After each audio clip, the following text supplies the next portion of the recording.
여러분 안녕하십니까? YTN 시청자를 위한 옴부즈만 프로그램 시청자의 눈입니다.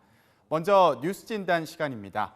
이번 주에는 사법시험 폐지 유예 관련 보도를 모니터했습니다. 강혜원 시청자 평가원 그리고 사회부 이영원 기자 함께하겠습니다. 네, 두 분 안녕하세요. 네, 먼저 법무부가 사법시험 폐지를 유예하겠다고 발표한 이후에 논란이 계속되고 있습니다. 어떻게 보셨나요? 네, 지난 3일 법무부가 사법시험 폐지를 2021년까지 유예한다고 발표했습니다. 사법시험 폐지에 대한 부정적인 여론을 반영한 결정이라는 것인데요. 발표가 갑작스럽게 이루어진 만큼 논란이 심화되고 있습니다.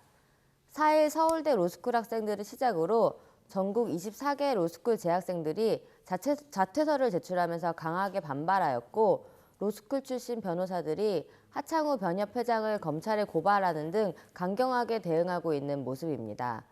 반발이 거세지자 법무부는 아직 확정된 것이 아니라는 의견을 내놓았는데요. 이어 김현웅 법무부 장관은 향후 국회 심의 결과에 따르겠다는 입장을 밝히기도 했습니다. 그간의 보도를 살펴보면 사법시험 폐지에 관해 찬반 의견 및 전문가 의견 등이 두루 다루어졌는데요.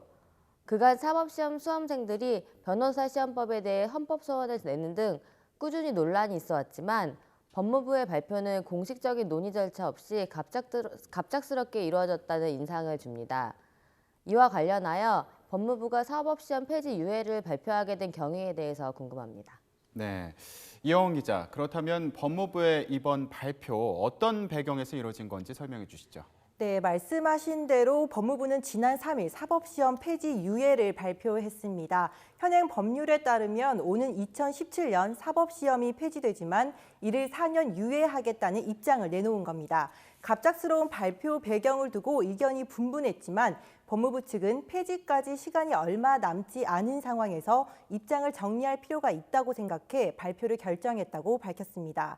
사시 폐지 혹은 존치 가운데 사시 폐지 유예 쪽으로 입장을 내놓게 된 것은 여론을 반영한 것이라고 설명했는데요. 지난 9월 일반 국민 1,000명을 대상으로 여론조사를 한 결과 80% 이상이 사시 존치를 지지했다는 겁니다. 그동안 사립대 로스쿨의 높은 학비 등을 이유로 부유층에게만 허용된 문이라는 비판이 높았고, 최근 일부 국회의원들이 로스쿨 출신 자녀를 위해 취업 청탁을 했다는 의혹이 터져나오며 음서제 논란까지 일자 사법시험 유지에 대한 여론이 높아진 탓도 있는 것으로 보입니다. 이 같은 여론 반영이 법무부가 밝힌 공식적인 발표 배경입니다. 하지만 발표 2주 전 국회에서 진행된 공청회도 하나의 배경이 됐을 거란 의견도 있습니다. 지난달 18일 열린 사법시험 존치에 관한 공청회에서 법무부가 입장을 내놓지 못하자 국회 법사위원들의 질타가 쏟아졌는데요. 당시 법무부 측은 사실 존치 여부에 대해 각계각층에서 다양한 의견을 수렴하고 있다고만 밝혔습니다. 법사위 의원들은 화급한 쟁점에 주무부처인 법무부가 공론을 내놓지 않고 불성실하게 임하고 있다며 비판했습니다. 실제로 김현웅 법무부 장관은 여야에서 법무부 의견을 요구해 발표를 서둘렀다고 해명했는데요. 지난 8일 19대 정기국회 폐회를 하루 앞두고 열린 법사위 회의에서 나온 발언입니다. 이날 회의에서는 사시 폐지 유예 입장을 발표한 김현웅 법무부 장관을 상대로 현안 질의가 진행됐습니다. 법사위 의원들은 김 장관에게 불쑥 유예 의견만 내 사회 갈등을 불러일으켰다고 지적했는데요.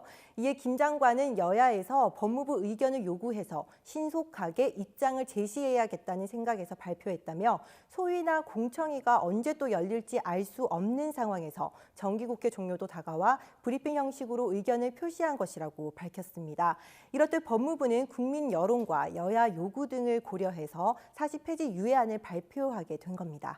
네, 앞서서도 사법시험을 유지할 건지 또 폐지할 건지를 두고도 논란이 계속 됐었거든요. 이 과정은 어떻게 보셨나요? 네, 사회적 파장이 큰 사법시험 제도에 관해서 논란이 더욱 거세지는 것은 최근에 일어났던 신기남 의원 사건 등의 영향도 있어 보입니다. 또 일부 국회의원들이 로스쿨 출신 자녀를 위해 취업 청탁을 했다는 의혹 등이 제기되면서 로스쿨에 대해 부정적인 여론들이 제기되고 있는 것인데요. 이러한 우려는 로스쿨 제도 도입 이전부터 제기되어 온 만큼 양측의 의견이 팽팽하고 그만큼 고려해야 할 부분이 많은 복잡한 상황이라고 생각됩니다. 하지만 제도 자체의 정당성을 논의하는 것과 별개로 사회 제도를 변화시키는 데 있어서 적절한 절차와 합의를 거치는 건 역시 중요하다는 생각이 드는데요. 변호사 시험 제도는 수험생 등 이해 당사자뿐 아니라 향후 국민들에게 광범위하게 영향을 주게 되는 문제인 만큼 신중한 접근이 필요하다고 생각됩니다. 로스쿨 도입 이전에 장기간의 검토와 논의가 이루어졌듯이 40페이지를 유예하게 되더라도 국민들이 예측 가능할 수 있고 납득할 수 있는 합의 과정이 필요하다고 생각되는데요. 로스쿨 관련 부정 청탁 의혹 등과 함께 논의가 격렬해지는 상황에서 로스쿨 재학생이나 수험생의 의견뿐 아니라 법무부나 국회 등이 적절한 역할을 하고 있는지 점검하는 보도도 중요하다고 생각됩니다. 이와 관련해서 앞으로 사법시험 제도와 관련해 국회 등에서 어떤 절차가 이루어지게 되는지 설명 부탁드립니다. 네, 앞으로 어떤 절차가 진행되는지 이영원 기자가 설명해 주시죠. 네, 앞서 말씀드린 법무부의 40페이지 유예 발표는 말 그대로 법무부의 입장을 대외적으로 알린 겁니다. 이런 입장이 실제로 반영돼 법안이 개정될지는 두고 봐야 하는 상황인데요. 이미 논의를 통해 결정된 폐지안을 바꾸는 것이 쉽지만은 않습니다. 특히 로스쿨 도입과 사법시험 폐지는 과거 대법원 산하 사법개혁위원회가 각계각층의 의견을 오랫동안 폭넓게 수렴해 결정한 사안이었습니다. 이처럼 오랜 논의로 이뤄진 그 결정을 뒤집자 후폭풍이 거셌습니다. 법무부 발표 이후 사법시험 수험생을 비롯해 사시 존치를 주장하는 측과 로스쿨 재학생 등 존치에 반대하는 측이 첨예하게 대립하면서 논란이 심화되고 있는 건데요. 로스쿨 학생들이 집단 자퇴를 결의하고 내년 1월 변호사 시험을 치르지 않겠다고 밝히는가 하면 존치 측과 이를 반대하는 측의 고소, 고발전도 이어지고 있습니다. 발표 직후부터 논란이 거세자 법무부는 하루 만에 40페이지 4년 유예안이 최종 입장이 아니었다고 한 발 물러서기도 했는데요. 즉 관련 단체들의 의견을 조금 더 수렴한 뒤 국회 법안 심사 과정에서 법무부 최종 의견을 결정하겠다고 밝힌 겁니다.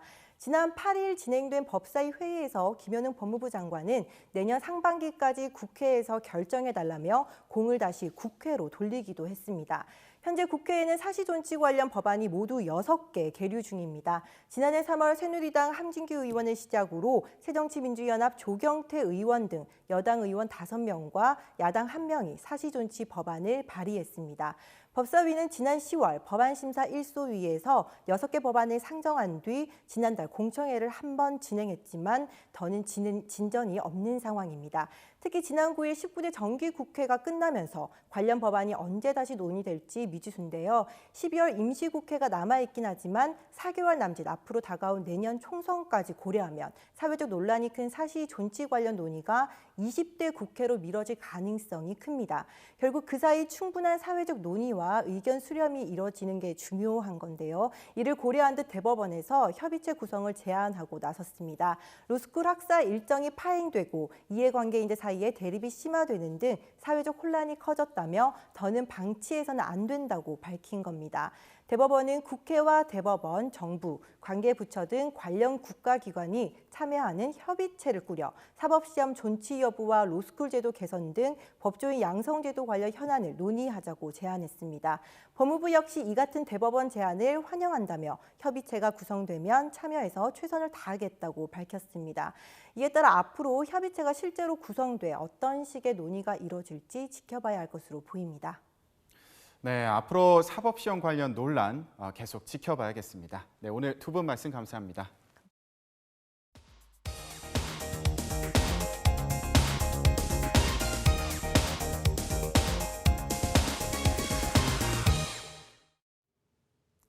지상파 DMB 채널인 YTN DMB 프로그램을 평가하는 내가 본 마이TN 순서입니다.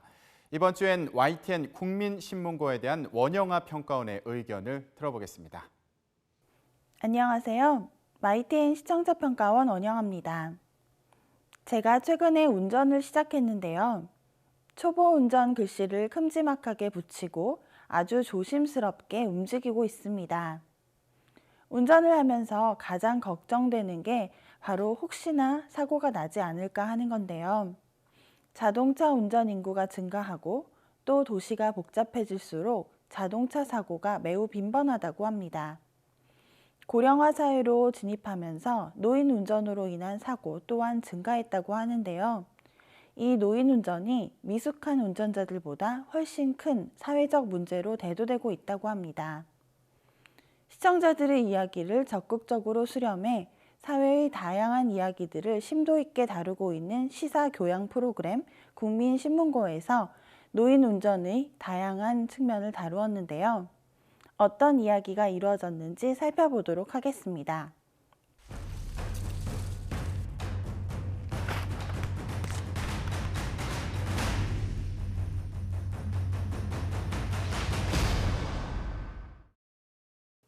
국민신문고는 국민, 즉 시청자들의 이야기를 적극 반영하여 신문고와 같은 역할을 한다는 취지의 프로그램인데요.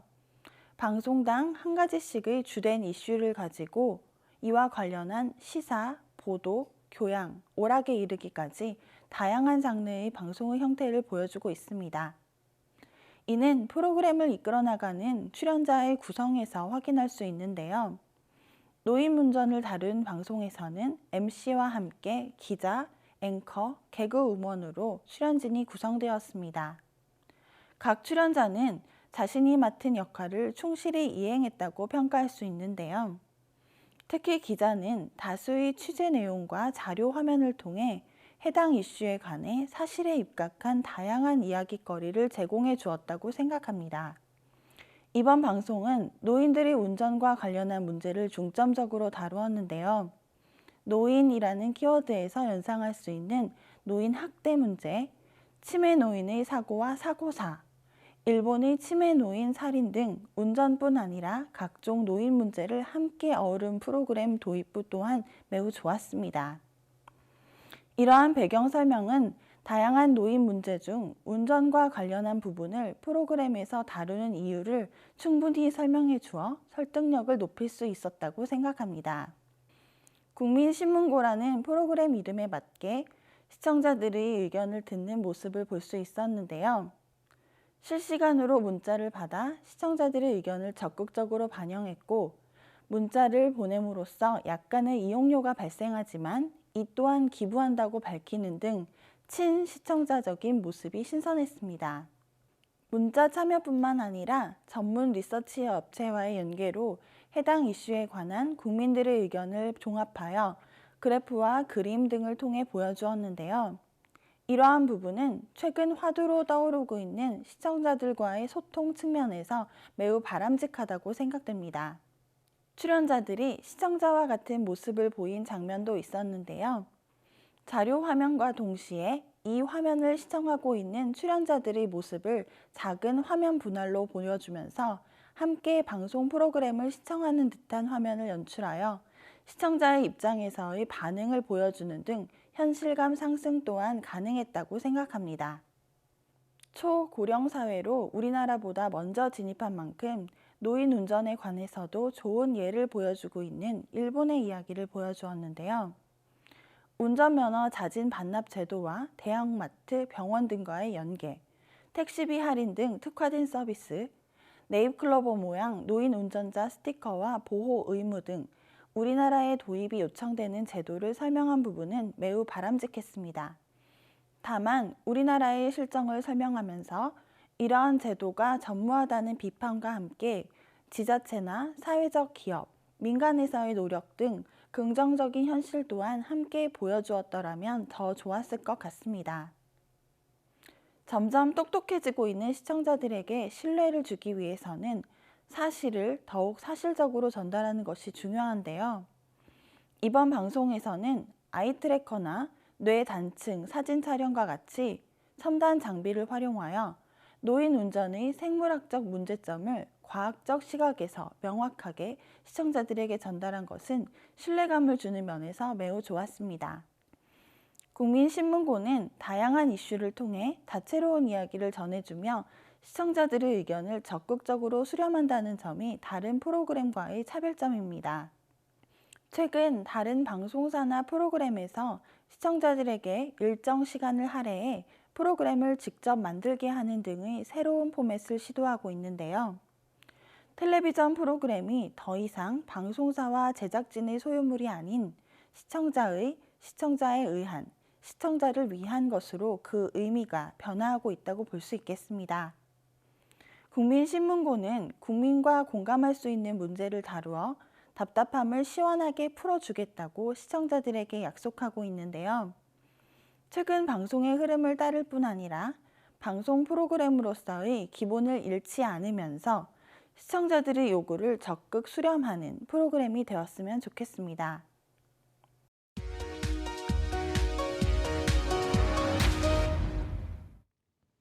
이번 순서는 시청자들의 지적사항을 정리한 모니터 보고 시간입니다. YTN 뉴스를 시청하다 보면 기사 내용을 쉽게 표현하기 위해 준비한 자막이나 화면의 오류가 종종 나타나는데 시청자들은 좀 더 정확한 뉴스의 제공을 당부했습니다. 지난 9일 조계종 경찰의 공권력 집행 예고 유감이라는 내용의 앵커 리포트에서 일감 스님의 발언을 편집해서 보도했는데 화면 하단 인터뷰 내용 자막으로 나온 한상균 위원장은 거취 문제에 대해 신속한 결정을 촉구합니다. 라는 내용은 방송된 내용과 일치하지 않은 자막으로 잘못 나오는 오류가 있었습니다.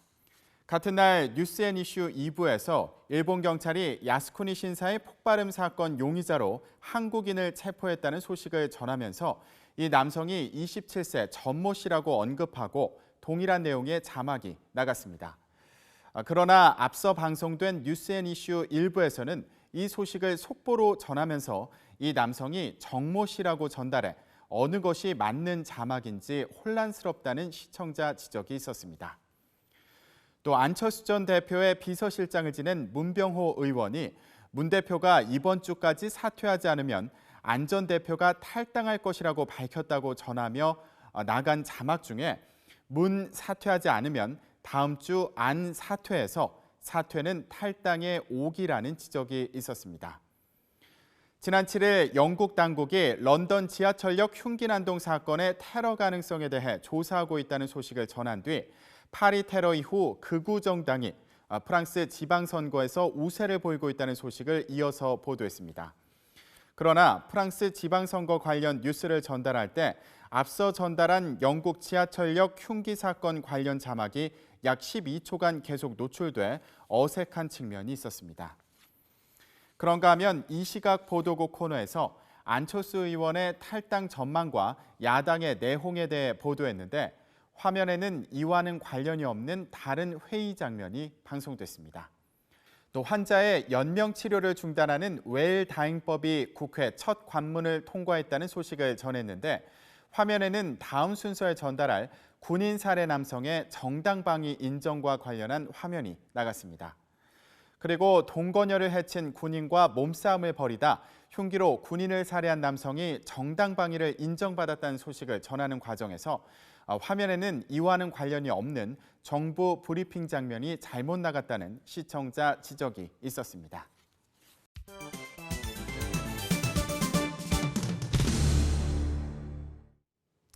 언론 전문가로부터 우리 언론의 문제점과 발전 방향 등을 들어보는 매체 비평 시간입니다. 오늘은 최은경 한양대 교수로부터 수기 민주주의를 위한 뉴스가 필요한 이유라는 주제의 논평 들어보시겠습니다.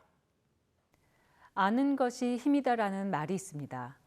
인터넷이 등장하면서 지식과 정보의 양은 그리고 초단위로 증가하고 있습니다. 그래서 우리는 정보의 홍수 속에 살고 있다고 해도 과언이 아닐 것입니다. 특히 현대 사회인들은 인터넷에서 필요한 지식과 정보를 쉽고 빠르게 얻을 수 있기 때문에 일부 매체에만 정보를 의존했던 과거를 상상하기 힘들어합니다. 뉴스도 마찬가지입니다. 1980년 미국에서 24시간 뉴스 프로그램을 시작한 CNN 채널이 등장한 이후에 방송 뉴스는 시간과 장소의 한계를 극복했습니다. 국내의 경우도 현재 뉴스 보도 전문 채널 YTN과 연합뉴스 TV가 24시간 뉴스 방송을 하고 있습니다. 또 2011년 출범한 종합편성 채널들도 뉴스 프로그램의 편성을 늘리고 있어서 그야말로 뉴스는 실시간, 업데이트되고 빠르고 새 것으로 교체되고 있습니다. 그리고 이 모든 뉴스가 인터넷의 저장소에 쌓이고 있지만 뉴스증의 뉴스를 가리는 작업은 쉽지 않습니다. 그런데 어떤 뉴스의 경우는 사건의 전후 맥락을 이해하지 못하면 따라가기 힘들 때가 있습니다. 촌각을 다투는 사회 현안은 특히 많은 매체에서 이미 보도를 하고 있기 때문에 사건을 올바로 판단하기조차 힘들 때가 있습니다. 예컨대 사건에 대한 정보는 넘쳐나고 있지만 사건의 본질을 파악하기 어렵다는 것입니다. 예를 들면 서울 조계사에 은신했었던 한상균 민주노총 위원장을 둘러싼 보도가 그러했습니다. 한 위원장은 불법 집회를 주도한 혐의로 기소됐었고 재판에 출석을 하지 않아 지난 11월 16일 조계사로 피신한 상태였습니다. 예로부터 종교단체는 어려움을 요청한 사람에게 자비를 베푸는 장소였기 때문에 조계사도 한 위원장을 23일 넘게 보호했습니다. 경찰은 조계사를 경비하며 한 위원장을 체포하려고 했지만 실패했고 12월 9일 한 위원장의 자진 출석, 최후 통첩을 했습니다. 이렇게 경찰과 조계사 그리고 민주노총의 대치 상황이 심화되면서 취재는 과열되었고 국민들은 혼란스러울 수밖에 없었습니다. 왜냐하면 대부분의 언론은 갈등 상황만 집중적으로 보도했을 뿐 갈등의 원인과 해결 방안을 다양하게 논의하는 데 부족했기 때문입니다. 현재 종일 뉴스를 다루는 시사 토크 프로그램들은 넘쳐나고 있습니다. 하지만 정보를 나열하거나 파편적 현상에만 치중하는 경향이 있습니다. 즉 정보를 전문적으로 분석하고 총체적으로 바라보면서 다양한 의견을 전달하는 뉴스를 찾아보기 힘들 때가 많습니다.